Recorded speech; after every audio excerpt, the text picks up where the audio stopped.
Rajasthan paramedical council के batch 2016 और 17 students को सहायक रेडियोग्राफर के 1058 पद और लैब टेक्नीशियन भर्ती में 1119 में पात्रता प्रदान करने की मांग को लेकर छात्रों ने गुहार लगाई है। मांगे नहीं मानने पर गलत कदम उठाने और आत्महत्या तक के लिए मजबूर होने की चेतावनी दी है। हाल ही में राज्य सरकार द्वारा सहायक रेडियोग्राफर पद और लैब टेक्नीशियन के पद के लिए वैकेंसी को मंजूरी दे दी गई थी, जिसकी विज्ञप्ति भी 12 जून को जारी हो गई है। राजस्थान पैरामेडिकल काउंसिल के छात्रों का कहना है कि उनका एडमिशन साल 2016 में हुआ था। ये कोर्स 2 साल की अवधि में पूरा होना था, लेकिन काउंसिल की लापरवाही के कारण 4 साल होने पर भी कोर्स अब तक पूरा नहीं हो पाया है। सैद्धांतिक परीक्षा फरवरी माह में करवाई गई थी और प्रायोगिक परीक्षा मार्च में होनी थी, जो कि लॉकडाउन की वजह से समय पर नहीं हो पाई।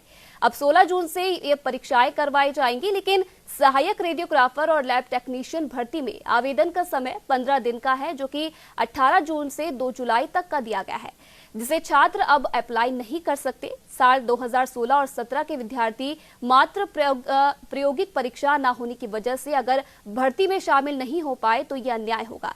इसी के साथ विद्यार्थी 2 साल के डिप्लोमा में 4 साल लग जाने से आर्थिक और मानसिक रूप से पीड़ित हैं। अगर भर्ती से वंचित रह गए तो आने वाली वैकेंसी तक बेरोजगार रहना मुश्किल हो जाएगा। केशव शर्मा, राजस्थान पैरामेडिकल काउंसिल का स्टूडेंट।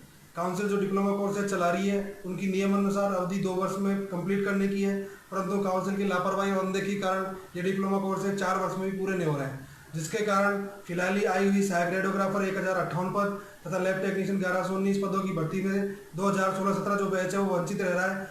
हजारों स्टूडेंट उससे वंचित हो रहे हैं, क्योंकि 2016-17 में जिन बच्चों ने एडमिशन लिया उनकी नियमानुसार अगर देखा जाए तो 18 में एग्जाम होके और रिजल्ट आना तथा डिप्लोमा कंप्लीट होना चाहिए था, परंतु अभी तक काउंसिल लापरवाही कारण उनका डिप्लोमा कंप्लीट नहीं हुआ है, जिसके कारण उन्हें इन वैकेंसियों से वंचित किया जा रहा है। सरकार से भी राजस्थान पैरामेडिकल स्टूडेंट यूनियन ने काफ़ी बार धरने प्रदर्शन करके और उनसे बातचीत करके समस्याओं का समाधान करने के लिए लगातार कोशिश की है, परंतु सरकार ने भी उनकी बात 1% नहीं सुनी। सरकार भी उनकी मांगों को अनदेखी कर रहा है।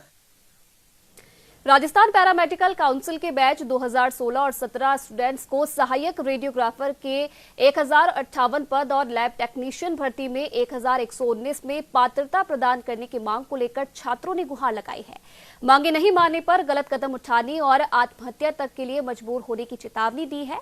हाल ही में राज्य सरकार द्वारा सहायक रेडियोग्राफर पद और लैब टेक्नीशियन के पद के लिए वैकेंसी को मंजूरी दे दी गई थी, जिसकी विज्ञप्ति भी 12 जून को जारी हो गई है।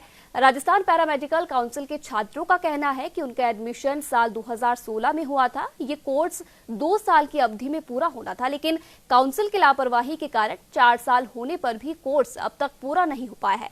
सैद्धांतिक परीक्षा फरवरी माह में करवाई गई थी और प्रायोगिक परीक्षा मार्च में होनी थी, जो कि लॉकडाउन की वजह से समय पर नहीं हो पाई। अब 16 जून से ये परीक्षाएं करवाई जाएंगी, लेकिन सहायक रेडियोग्राफर और लैब टेक्नीशियन भर्ती में आवेदन का समय 15 दिन का है, जो कि 18 जून से 2 जुलाई तक का दिया गया है, जिसे छात्र अब अप्लाई नहीं कर सकते। साल 2016 और 17 के विद्यार्थी मात्र प्रायोगिक परीक्षा न होने की वजह से अगर भर्ती में शामिल नहीं हो पाए तो यह अन्याय होगा। इसी के साथ विद्यार्थी 2 साल के डिप्लोमा में 4 साल लग जाने से आर्थिक और मानसिक रूप से पीड़ित हैं। अगर भर्ती से वंचित रह गए तो आने वाली वैकेंसी तक बेरोजगार रहना मुश्किल हो जाएगा। केशव शर्मा, राजस्थान पैरामेडिकल काउंसिल का स्टूडेंट। काउंसिल जो डिप्लोमा कोर्सेज चला रही है उनकी नियमानुसार अवधि 2 वर्ष में कंप्लीट करने की है, परंतु काउंसिल की लापरवाही और अनदेखी के कारण ये डिप्लोमा कोर्सेज 4 वर्ष में भी पूरे नहीं हो रहे हैं, जिसके कारण फिलहाल ही आई हुई सहायक रेडियोग्राफर 1058 पद तथा लैब टेक्नीशियन 1119 पदों की भर्ती में 2016-17 जो बैच है वो वंचित रह रहा है। हजारों स्टूडेंट उससे वंचित हो रहे हैं, क्योंकि 2016-17 में जिन बच्चों ने एडमिशन लिया उनकी नियमानुसार अगर देखा जाए तो 18 में एग्जाम होके और रिजल्ट आना तथा डिप्लोमा कंप्लीट होना चाहिए था, परंतु अभी तक काउंसिल लापरवाही कारण उनका डिप्लोमा कंप्लीट नहीं हुआ है, जिसके कारण उन्हें इन वैकेंसियों से वंचित किया जा रहा है। सरकार से भी राजस्थान पैरामेडिकल स्टूडेंट यूनियन ने काफ़ी बार धरने प्रदर्शन करके और उनसे बातचीत करके समस्याओं का समाधान करने के लिए लगातार कोशिश की है, परंतु सरकार ने भी उनकी बात 1% नहीं सुनी। सरकार भी उनकी मांगों को अनदेखी कर रहा है।